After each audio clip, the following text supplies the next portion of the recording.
Talk your success with Learn and Grow Better channel. Hello everyone, welcome back to my channel.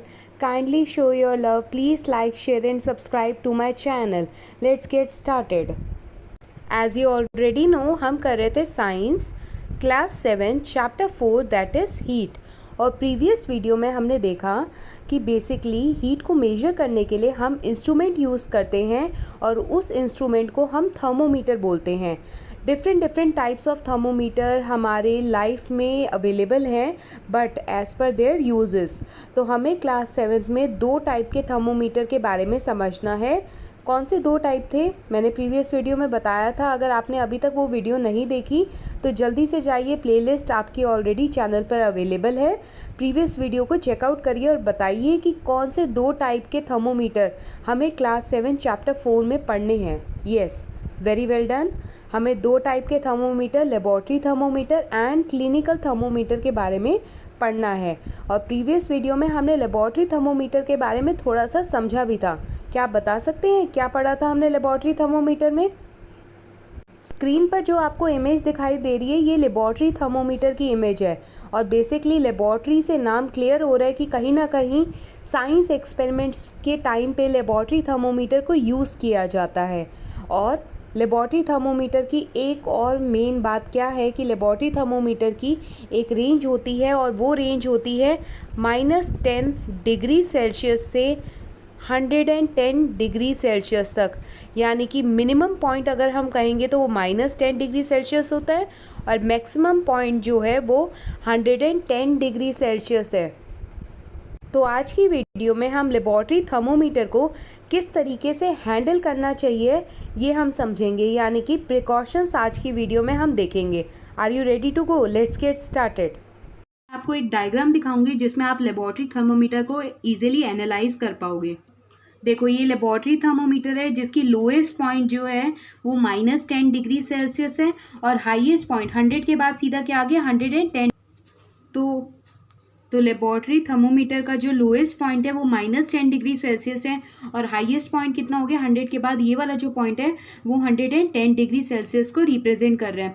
तो देखो यहाँ degree Celsius लिखा है जो कि इस पर्टिकुलर थर्मोमीटर में एज अ टेम्परेचर मेजर करने की यूनिट दी हुई है। अब यहाँ देखो -10 है, ये देखो यहाँ 0 के बाद ये जो बीच की लाइन्स हैं वो क्या कर रही है, डिग्री को रिप्रेजेंट कर रही है। तो यहाँ पर अगर 0 है और फिर आपको यहाँ -10 दिया है तो ये छोटी सी 0.1, 0.2, 0.3 ऐसे रिप्रेजेंट करते हैं। तो इस पर्टिकुलर में क्या हो रहा है, 0 के बाद यहाँ 1 आ रहा है, फिर 2, 3, 4, फिर ऐसे -10, पर यहाँ -1, -2, -3 और यहाँ पर क्या आएगा 0 के बाद 1, 2, 3, 4 टिल 10, फिर 10 के बाद 11, 12, 13, 14 टिल 20, ये ऐसे मूव करता है। तो आपने यहाँ पर ये जो ब्लैक कलर का देख रहे हो, ये ब्लैक कलर क्या होती है, जो इसके अंदर इस पर्टिकुलर थिक ग्लास की ट्यूब में मर्क्यूरी फिल होती है। मर्क्यूरी जो है वो टेम्परेचर मेजर करने के लिए यूज़ किया जाता है। इसके बहुत ज़्यादा एडवांटेजेस हैं मर्क्यूरी यूज़ करने के, जो हम आगे पढ़ेंगे। तो अभी आपको ध्यान रखना है इस पर्टिकुलर थिक जो ग्लास की ट्यूब है इसमें ये पर्टिकुलर जो यूज ब्लैक कलर का आपको दिखाया हुआ है वो मर्क्यूरी का होता है, जो टेम्परेचर को इजीली शो कर पाता है कि कितना पर्टिकुलर इस हॉट या जो आपका ठंडा पानी है उसका टेम्परेचर कितना हो रहा है।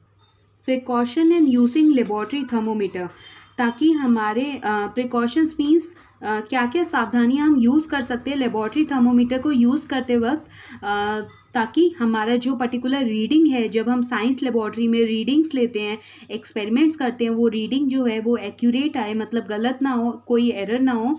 तो क्या क्या प्रिकॉशंस होंगे लेबॉर्ट्री थर्मोमीटर को यूज़ करने के, वो देखो ज़रा, बहुत इंपॉर्टेंट है। एटलीस्ट आपको 4 या 5 ये प्रिकॉशंस लर्न होने चाहिए। तो फर्स्ट क्या है, the laboratory thermometer should be held vertically और upright while measuring temperature, it should not be tilted. For example ये बीकर है, बीकर में वाटर है या कोई भी पर्टिकुलर सब्सटेंस है जिसका टेम्परेचर हमें मेजर करना है। तो टेम्परेचर मेजर करना है तो हमने क्या यूज़ करा एज अ साइंस लेबॉर्ट्री में, थर्मोमीटर जो हम यूज़ करेंगे वो हमारा लेबॉर्ट्री थर्मोमीटर हो गया।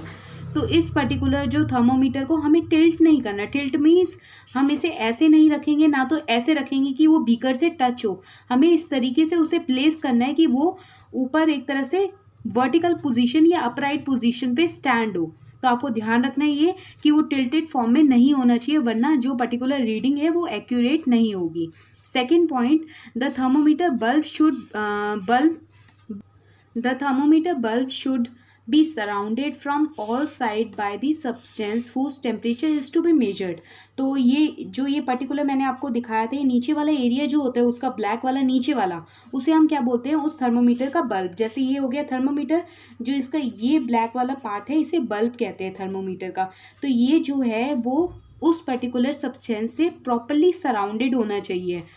तो all sides by the substance whose temperature is to be measured, जिस भी सब्सटेंस का हमें टेम्परेचर मेजर करना है वो उससे ये पर्टिकुलर थर्मोमीटर जो है वो सराउंडेड होना चाहिए, मतलब कंप्लीटली वर्टिकल पोजीशन में होना चाहिए और प्रॉपरली वाटर हर जगह से होना चाहिए। The thermometer bulb should not touch the sides और बॉटम ऑफ द कंटेनर। तो बल्ब जो है वो बीकर के एकदम नीचे तक टच नहीं होना चाहिए, उसे जस्ट ऊपर होना चाहिए, ना तो बीकर को टच करे ना उसकी वॉल्स को टच करे। तो ये सब प्रिकॉशन है, ध्यान रखने हैं। बल्ब जो है वो एक तरह से वर्टिकली अपराइट पोजीशन में होना चाहिए, टिल्टेड फॉर्म में नहीं होना चाहिए, उसकी चारों तरफ वो सब्सटेंस होना चाहिए और साथ ही साथ जो बल्ब है नीचे वाला जो ब्लैक एरिया है वो कहीं पर भी टच नहीं करना चाहिए। Next reading, read the thermometer while the bulb is still in touch with the substance whose temperature is being measured.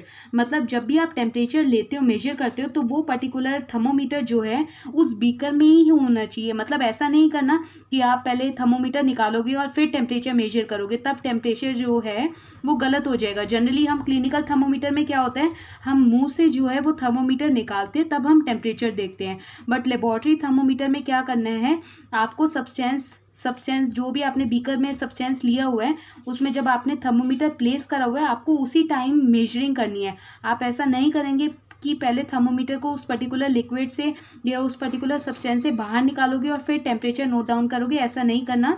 उसी सब्सटेंस में वो सराउंडेड रहना चाहिए सारी साइड से और उसी टाइम आपको टेम्परेचर की रीडिंग लेनी है, वरना अगर आप बाहर निकालते थर्मोमीटर तो टेम्परेचर की रीडिंग गलत हो जाएगी।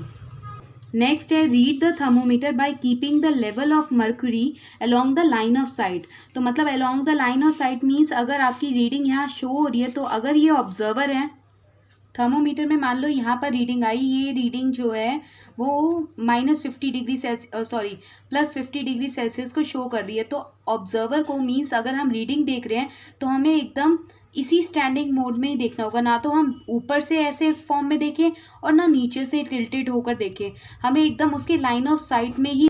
तो read the thermometer by keeping the level of mercury along the line of site. Along the line of site मतलब इसी पर्टिकुलर स्टैंडिंग मोड से आप देखोगे, ना तो आप ऊपर ज़्यादा हाइट लंबी हो तो भी आप नहीं देख सकते, मतलब आपको इसी पर्टिकुलर रीडिंग की हाइट तक आना है और तो ही आप देखोगे, ना तो ज़्यादा ऊपर से और ना ज़्यादा नीचे से। तो लाइन ऑफ साइट से देखना है आपको। तो handle the thermometer with care, it can break if hit against any hard object. तो थर्मोमीटर जो है वो ग्लास की ट्यूब है, तो हमें क्या करना है, विथ केयर इसे हैंडल करना है ताकि वो कहीं से भी ब्रेक ना कर जाए। तो क्या क्या प्रिकॉशन देखें, टिल्टेड फॉर्म में नहीं होना चाहिए, वर्टिकली अपराइट पोजीशन में होना चाहिए, उसके चारों तरफ जो भी टेम्परेचर हम मेजर करना चाहते हैं जिस भी सब्सटेंस का, वो सब्सटेंस होना चाहिए। फिर हमने देखा कि वो जो बल्ब है वो क्या टच नहीं करना चाहिए कंटेनर के बॉटम को, ना तो साइड्स को, वो ऐसे टिल्टेड फॉर्म में जो है उस पर्टिकुलर सब्सटेंस में थर्मोमीटर प्लेस होना चाहिए। और रीडिंग जो लेंगे हम, ऐसा नहीं करना कि आप थर्मोमीटर को उस सब्सटेंस से बाहर निकालेंगे फिर आप रीडिंग नहीं लेंगे, आपको स्टिल उसी पर्टिकुलर सब्सटेंस में ही थर्मोमीटर को रखते हुए रीडिंग लेनी है और आपको लाइन ऑफ साइट की फॉर्म में रीडिंग लेनी है। मतलब आप उसी पर्टिकुलर हाइट में रहेंगे और तब आप रीडिंग लेंगे और थर्मोमीटर को विद केयर यूज़ करना है ताकि कहीं से भी